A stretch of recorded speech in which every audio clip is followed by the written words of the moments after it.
받지 못할 땅은 없다라는 제목으로 말씀 전해 주시겠습니다. 할렐루야. 오늘 살아있는 하나님의 말씀이 우리 안에 온전히 심겨져서 개개인뿐만 아니라 각 가정과 또 공동체의 귀한 열매로 맺어질 수 있기를 간절히 소망합니다. 교회가 교회되도록 또 성도가 성도되도록 특징 짓는 것이 무엇일까요? 바로 그것은 예배입니다. 이사야서 43장 21절 말씀을 보면은 하나님께서 이 백성은 내가 나를 위하여 지었나니 나를 찬송하게 하려 함이니라 라고 말씀하신 것을 볼 수 있습니다. 즉 하나님께서 저와 여러분들을 창세전에 선택하시고 또 구원의 은혜를 베푸시는 목적이 하나님을 예배하는 예배자가 되게 하기 위함이라는 것이죠. 그러므로 우리는 예배에 최선을 다해야만 합니다. 예수님도 요한복음에서 하나님께서 영과 진리로 예배하는 자들을 찾고 계시기 때문에 예배를 드릴 때는 최선을 다하여 예배를 드려야 한다라고 말씀하고 계십니다. 여러분, 그렇다면 우리는 예배에 왜 이렇게 목숨을 거는 것일까요? 예배는 교회의 심장 박동과도 같은 것이기 때문입니다. 심장 박동이 만약에 멈추게 된다라면 어떻게 될까요? 죽은 것입니다. 그러므로 교회에서 예배라는 심장이 뛰지 않으면 그 교회는 죽은 교회라는 것입니다. 그래서 교회의 역동성을 이야기할 때 가장 중요한 기준으로 삼는 것이 바로 예배입니다. 그렇다면 예배란 무엇일까요? 예배의 중요성에 대해서는 누구나 다 인정하지만 정작 예배가 무엇이냐고 물어보면 머뭇거리기가 일쑤입니다. 그러나 우리는 이 질문에 대해서 명확하게 답할 수 있어야만 합니다. 역사적으로 이 질문에 답하려는 수많은 시도가 있었지만 다음과 같이 한마디로 저는 요약을 하고 싶습니다. 한번 화면에 보여주시겠어요? 예배란 예수님만 보이는 영적 상태로 돌입하는 것이다. 우리 함께 한번 따라서 고백해 보도록 하겠습니다. 예배란 예수님만 보이는 영적 상태로 돌입하는 것이다. 영적 상태로 돌입하는 것이다. 연인이 사랑에 빠지면 어떻게 되나요? 흔히 콩깍지가 씌었다라고 그렇게 이야기를 하죠. 사랑하는 그 사람밖에 안 보인다라는 것입니다. 예배란 바로 이런 것입니다. 우리가 예배를 드리는 이 시간만큼은 다른 것이 아니라 바로 사랑하는 우리 주 예수님만 보여야 한다라는 것이죠. 찬송가 288장 예수를 나의 구주 삼고라는 이 찬양의 3절 가사를 보면 이런 가사가 있습니다. 주 안의 기쁨 누림으로 마음의 풍랑이 잔잔하니 세상과 나는 간 곳 없고 구속한 주만 보이도다. 여러분, 마지막에 무엇이라고 고백하고 있습니까? 구속한 주만 보이도다라고 고백하고 있습니다. 사실 이 곡을 작사한 크로스비 여사는 시각장애인이었습니다. 그녀는 태어난 지 6주쯤 되었을 때 감기가 걸리게 되었습니다. 그때 담당했던 의사가 치료를 잘못해서 평생 앞을 보지 못하게 된 것이죠. 앞을 보이지 않으니 얼마나 그 인생이 기구하고 불편했겠습니까? 하지만 그녀의 육신의 눈은 영원히 닫혀졌지만 하나님은 그녀의 영적인 눈을 열어주셨습니다. 그래서 1만여 편에 가까운 찬송가를 작사하여서 많은 그리스도인들의 입술을 통해 고백하도록 만드셨다라는 것이죠. 오늘 잠깐 우리가 함께 봤던 찬송가 288장도 그녀가 작사한 대표적인 찬송가로 그녀는 이 찬송가를 통해서 주님께 온전히 나아가기 위한 성도의 간증을 표현을 하였습니다. 우리가 조금 전 살펴본 3절의 가사의 내용도 어떠한 상황 속에서도 오직 하나님 한 분만을 바라보겠다라는 그런 결단이 있는 성도의 마음을 표현한 것이라는 것이죠. 그러면 우리가 예배를 드릴 때 이러한 마음으로 주님께 예배를 드려야 될 줄 믿습니다. 즉 나는 어떠한 상황 속에서도 오직 주님만을 예배하겠습니다라는 이런 결단이 우리에게 있어야 될 줄 믿습니다. 사랑하는 성도 여러분, 그렇다면 지금 여러분들은 무엇에 집중을 하고 있습니까? 나를 구속하신 주님만 지금 보이고 계십니까? 이곳에 계신 모든 성도 여러분과 또 온라인으로 함께 예배 드리신 모든 분들이 오직 주님만을 바라볼 수 있기를 간절히 소망합니다. 오늘 본문은 우리가 참 많이 들었던 말씀입니다. 아마도 모태신앙을 가지신 분들은 수없이 들었을 만한 그런 본문일 것입니다. 어느 날 씨를 뿌리는 자가 들에 나가서 씨를 뿌렸습니다. 그 씨는 날아가서 네 종류의 땅에 떨어지게 되죠. 그런데 여기서 씨가 떨어진 땅의 모습을 지금 우리 주변에서 볼 수 있는 논이나 밭으로 생각을 하면 안 됩니다. 예수님께서 이 말씀을 하실 때는 2000년 전에 하신 말씀이기 때문에 지금처럼 땅이 잘 구분이 되어 있었던 그런 상태이지 않았습니다. 그저 땅을 평평하게 고르고 내 땅과 다른 사람의 땅을 구분하는 정도로만 구분을 하였기 때문에 오늘 성경에서 예수님께서 말씀하시는 네 종류의 땅이 모두 같은 곳에 존재할 수가 있었던 것이죠. 그래서 이해를 돕고자 제가 그림을 하나 준비해 봤습니다. 한번 보시겠어요? 네. 이걸 보면서 말씀을 들으시면 좀 더 잘 이해가 될 수 있을 것 같습니다. 첫 번째로 길가에 떨어집니다. 그래서 새들이 와서 먹어버리죠. 두 번째는 흙이 있는 얇은 돌밭에 떨어집니다. 흙이 있었기 때문에 싹은 피었지만 뿌리가 없었기 때문에 강한 햇빛에 곧바로 말라버리게 됩니다. 세 번째는 가시떨기 위에 씨가 떨어집니다. 이곳에서는 앞에서와는 달리 뿌리를 잘 내립니다. 하지만 가시 때문에 더 이상 자라지 못하게 되죠. 마지막은 좋은 땅에 떨어집니다. 여기에는 어떠한 장애도 없습니다. 뿌리도 잘 내려서 결국 좋은 열매를 맺게 됩니다. 모여있던 무리들은 예수님의 말씀을 듣고 다들 어리둥절했습니다. 너무나도 당연한 이야기였기 때문이죠. 하지만 예수님은 항상 중요한 말씀을 이런 식으로 말씀하셨기 때문에 제자들은 그 뜻을 온전히 알기를 원했습니다. 그래서 무리들이 다 흩어지고 예수님께서 홀로 계실 때 제자들은 예수님께 이 말씀의 의미가 어떤 의미인지를 물어보게 되었고 이에 대하여 예수님께서 말씀의 속뜻을 풀어주셨습니다. 뿌리는 자는 말씀을 뿌립니다. 말씀을 지금 누가 뿌리고 있습니까? 예수님께서 직접 뿌리고 계십니다. 이 말씀 안에는 하나님 나라의 비밀이 담겨져 있습니다. 이런 측면으로 볼 때 말씀이 뿌려지는 각기 다른 땅들은 말씀을 듣기 각기 다른 부류의 사람들이라고 볼 수가 있습니다. 살아있는 하나님의 말씀은 그것을 받아들이는 사람에 따라서 다르게 결실을 맺게 됩니다. 즉 말씀이 달라서가 아니라 그 말씀을 받아들이는 사람들의 마음밭이 다르기 때문에 다른 결과를 초래하게 된다라는 것이죠. 그래서 예수님은 이 씨 뿌리는 비유에서 말씀이 씨가 떨어지는 네 가지 밭, 즉 네 부류의 마음을 이야기를 하고 있는 것입니다.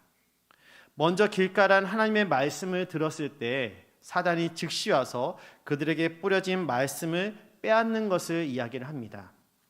사단은 성도들이 하나님의 말씀을 받지 못하도록 다양한 방법을 이용을 합니다. 재정적인 어려움을 겪도록 만들기도 하고 육체의 질병을 또 관계가 어그러지도록 실망과 낙심으로 가득한 마음을 만들어서 예배 자체에 집중하지 못하도록 하는 것이죠. 이런 경우 하나님의 말씀은 전혀 들리지가 않습니다. 자신에게 주어진 문제에 집중하기 때문에 비록 몸이 예배당 안에 있을지라도 하나님의 말씀이 귀에 들리지도 않고 그 마음밭에 심겨지지도 않게 되는 것이죠. 이렇게 되면 사단은 선포된 하나님의 말씀을 곧바로 가져가게 되는 것입니다. 그래서 예배를 드리고 나서도 자신의 삶에 아무런 변화도 생기지 않게 되는 것이죠. 그래서 베드로는 베드로전서 5장 8절에서 다음과 같이 이야기합니다. 우리 같이 한 목소리로 함께 읽어보도록 하겠습니다. 시작. 근신하라 깨어라 너희 대적 마귀가 우는 사자같이 두루다니며 삼킬 자를 찾나니. 아멘. 사자가 왜 우는 것일까요? 아파서 우나요? 아닙니다. 배고파서 우는 것입니다. 어디 먹을 것이 없나 낮게 깔린 울음소리를 내며 지금 먹이를 찾고 있다라는 것이죠. 그러다가 먹이가 나타나면 어떻게 합니까? 절대로 놓치지 않겠다는 마음으로 먹이에 접근해서 사냥에 성공하고야 맙니다. 우리의 대적 마귀가 이와 같다라는 것입니다. 그러므로 우리는 하나님의 말씀이 사탄에게 빼앗기지 않기 위해서 늘 깨어 있어야만 합니다. 두 번째로 돌밭과 같은 마음을 가진 사람들은 말씀을 들었을 때 흙이 얇아 쉽게 싹을 내는 씨앗처럼 기쁨으로 하나님의 말씀을 받아들입니다. 하지만 얇은 흙 바로 밑에 거대한 암석이나 돌들이 깔려 있어서 더 이상 뿌리를 내리지 못하게 되는데, 이는 바로 말씀을 듣고 재빨리 기쁨과 흥분으로 반응을 보이지만 오래 지속되지 못하는 사람들을 가리키는 이야기입니다. 그래서 말씀이 선포되면 가슴이 뜨거워서 하나님께 열정적으로 기도하면서도 또 하나님께서 기뻐하실 다양한 내용들을 따발총처럼 그렇게 쏟아냅니다. 그러나 이런 자들에게 고난이 찾아오게 되면 너무나도 쉽게 그때의 열정을 잊어버리고 낙심하며 포기하게 됩니다. 성도들에게 고난은 선택사항이 아니라 필수입니다. 왜냐하면 어둠이 지배하는 세상은 빛의 자녀로 살아가는 성도들을 공격하지 않을 수 없기 때문이죠. 하지만 그럴 때마다 우리 성도들은 예수님을 깊이 생각하며 그분을 표대로 삼아 예수님께서 그 고난을 다 이겨내셨던 것처럼 그 고난에 동참하고 충성으로 고난을 능히 이겨내야만 하나님께서 주셨던 말씀의 은혜를 지켜나갈 수가 있는 것입니다. 세 번째로 가시떨기의 말씀이 떨어졌습니다. 가시떨기에 대해서 예수님은 19절에서 다음과 같이 이야기합니다. 함께 읽어보도록 하겠습니다. 시작. 세상의 염려와 재물의 유혹과 기타 욕심이 들어와 말씀을 막아 결실하지 못하게 되는 자요. 아멘. 자, 여기 보면은 열매를 맺지 못하게 하는 방해 요소가 세 가지나 등장을 합니다. 먼저 세상의 염려입니다. 세상의 염려는 일상생활 속에서 지나친 걱정과 염려를 하는 것을 의미를 합니다. 티백 속담에 이런 말이 있다고 합니다. 걱정을 해서 걱정이 없어지면 걱정이 없겠네. 무슨 말인지 아시겠나요? 걱정이나 염려가 문제를 해결하는 데 있어서 아무런 도움이 안 된다라는 것이죠. 연구 결과에 따르면 사람이 하는 걱정에 대해서 분석을 해보니 사람들이 지나치게 염려하는 것을 알 수가 있었다라고 합니다. 40%는 없는 일을 걱정하고, 또 30%는 지난 일을 걱정하고, 12%는 내가 하지 않아도 될 일을 괜히 나서서 걱정하고, 10%는 불확실한 일에 대해서 걱정하고, 단 8%만이 어쩔 수 없는 걱정을 한다라는 것입니다. 그런데 성경은 무엇이라고 이야기를 합니까? 요한은 다음과 같이 기록을 하고 있습니다. 우리 요한복음 14장 1절 말씀 한 목소리로 함께 읽겠습니다. 시작. 너희는 마음에 근심하지 말라. 하나님을 믿으니 또 나를 믿으라. 아멘. 그러므로 사랑하는 우리 성도 여러분, 모든 걱정과 근심을 주님께 맡기고 주님이 주시는 참된 평안을 누리시기를 간절히 원합니다. 두 번째로 재물의 유혹입니다. 여기서 유혹이란 단어는 헬라어 아파테라는 단어를 사용을 합니다. 이 아파테는 속임, 교활함, 배반 등의 의미를 갖고 있습니다. 즉, 재물 그 자체는 죄가 아니지만 속이거나 교활한 습성을 갖고 있어서 재물을 많이 갖고 있으면 마치 안전한 것처럼 느끼도록 만들며 하나님을 떠나게 된다라는 것이죠. 그래서 돈을 사랑하는 일은 일만하게 뿌리가 된다라고 사도 바울은 이야기를 했고, 시편에서 고라는 돈이 주인이 된 인간의 모습을 짐승으로 비유를 했으며, 예수님은 재물이 갖고 있는 이런 속임수를 아셨기 때문에 부자가 천국에 들어가는 것이 낙타가 바늘귀에 통과하는 것보다 어렵다라고 그렇게 말씀을 하셨던 것입니다. 세 번째로 그 밖에 다른 욕심입니다. 여기서의 욕심은 앞에서 재물을 많이 갖고 싶어하는 욕심과는 달리 욕망을 의미를 합니다. 이 욕망이란 악한 욕망과 욕구를 이야기합니다. 그래서 그 밖에 다른 욕심은 재물을 제외한 나머지 다른 모든 것들에 대한 인간의 욕망과 정욕을 의미하는 것이죠. 이러한 것들이 하나님의 말씀을 받아들였음에도 불구하고 온전히 열매를 맺지 못하게 되는 원인이 된다라는 것입니다. 마지막으로 좋은 밭이란 하나님의 말씀을 사모하는 마음으로, 간절한 마음으로 받아들이는 그러한 마음을 가리킵니다. 이런 마음에는 하나님의 말씀이 온전히 자라서 큰 결실을 맺을 수가 있는데, 예수님은 아무리 적어도 30배의 결실을 맺는다라고 말씀하고 계십니다. 사랑하는 우리 성도 여러분, 예수님께서는 모여있던 무리들을 향하여서 이 말씀을 하셨습니다. 이 무리들 안에는 남녀노소와 또 각계각층의 다양한 사람들이 함께 있었습니다. 그러므로 동일한 하나님의 말씀이 선포되었을 때 듣는 사람들에 따라서 다양한 반응이 나타나는 것은 당연한 결과입니다. 그런데 이 말씀은 오늘 우리에게도 동일하게 적용이 된다라는 것이죠. 제가 청년 시절에 강남에 있는 예수전도단에서 인도하는 화요 모임에 열정적으로 참석을 했던 적이 있었습니다. 지금은 어노인팅이라든지 마커스라든지 제이어스라든지 굵직굵직한 찬양팀들이 정기적으로 예배를 드리고 있고, 또 규모가 큰 교회는 자체적으로도 모임을 갖고 있기 때문에 평일에 마음만 먹으면 이러한 집회에 참석하는 것은 별로 어렵지 않습니다. 더군다나 코로나 때문에 이젠 줌으로까지 또 영상으로 온라인으로도 그런 집회를 하고 있기 때문에 얼마든지 이런 집회에 참석할 수가 있죠. 하지만 제가 청년 시절 때는 그런 것이 없었습니다. 오직 예수전도다 화요 모임 딱 하나, 그거밖에 없었습니다. 우연히 교회 청년들과 함께 갔던 그 화요 모임에 저는 매료가 돼서 매주 화요일마다 대학교를 마치고 강남으로 향했습니다. 가면은 7시에 예배가 시작이 되는데 앞자리에 앉기 위해서 긴 줄이 있는 것을 보면서 저녁을 굶기도 하고 때로는 삼각김밥으로 끼니를 때우면서 예배를 기다렸습니다. 그렇게 예배에 참석하고 9시 반까지 예배를 드리고 집으로 돌아오는 그 길이 그때는 얼마나 행복했는지 모릅니다. 근데 문제는 주일이 돼서 이제 나타나기 시작을 했습니다. 주일이 돼서 교회에서 청년부 예배를 드릴 때 그런 마음이 생기지가 않는 거예요. 당시 우리 청년부도 한 100명 정도가 모여서 예배를 드리는 그런 규모가 작지 않은 그런 청년부였습니다. 그럼에도 불구하고 매주 드리는 그 청년부 예배가 너무 시시하게 느껴지는 거예요. 그리고 화요 모임에서 내가 섬기는 교회의 예배를 함께 비교하기 시작하는 제 자신을 발견하게 됐습니다. 결국 교회를 바라보면서 여러 가지 불평, 불만들이 나오게 됐던 것이죠. 결국 이런 불평과 불만은 당시 화요 모임에 다녀왔던 청년들 사이에서 어떠한 기류가 되고, 대부분 청년부 안에서 리더를 담당하고 있었기 때문에 이런 안 좋은 영적인 흐름이 결국 다른 청년들에게까지 안 좋은 영향으로 번지게 되었습니다. 그래서 그때 저는 한번 곰곰이 생각을 해봤습니다. 왜 화요 모임에서는 은혜를 경험하고 우리 교회에 와서는 은혜를 경험하지 못하는 것일까?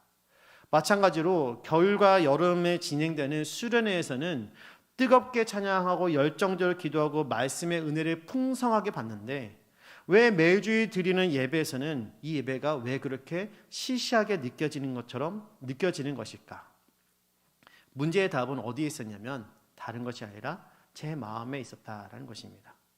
내 마음이 길가 같았기 때문에, 내 마음이 돌밭과 같았기 때문에, 내 마음이 가시떨기로 가득했기 때문에 하나님께서 부어주시는 그 은혜가 달랐던 것이죠. 그래서 저는 마음을 고쳐먹기로 결심했습니다. 우선 화요 모임에 가던 것을 멈추고 다양한 은혜의 통로가 있었지만 오직 청년부, 우리 교회 안에 청년부 예배에만 집중하기로 마음을 먹었던 것이죠. 그러자 전에는 졸음만 쏟아지던 청년부 예배가 은혜로 점점 더 다가오기 시작을 했습니다. 제 주변엔 변한 것은 아무것도 없었습니다. 환경도, 공간도, 또 말씀을 선포하시는 목사님도 다 동일했습니다. 그러나 변한 것이 있다면 바로 제 마음이 변했다라는 것입니다. 은혜 받기로 결단을 하고 오늘 은혜 받고 돌아가지 못하면 하나님, 나는 이 한 주간 진짜 죽습니다. 하나님의 은혜가 아니면 나는 죽을 수밖에 없습니다. 주님, 이 청년부 예배, 이 예배 하나님 나에게 은혜를 베풀어 주옵소서라고 하는 그 간절한 마음을 가지고 예배에 들어갔더니 목사님의 설교가, 그리고 예배가 꿀송이처럼 달아지기 시작을 했습니다.